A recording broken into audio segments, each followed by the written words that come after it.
Hello guys, nakakoron sa lumang munisipyo ng Valenzuela guys. Ayan, so dito sa first floor, dito ako binigyan ng form, pumasok ako dyan. Tapos, after dyan, nagbayad ako ng 40 pesos. As umakyat kami sa third floor, dito nakapila kami. Tapos, next dito sa encoding, after encoding sa payment.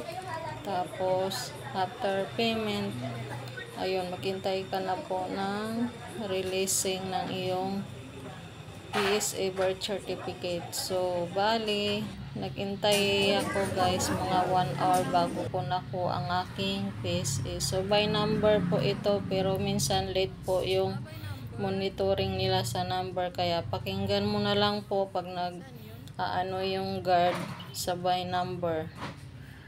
Huwag kang patulog-tulog, char. Thank you so much.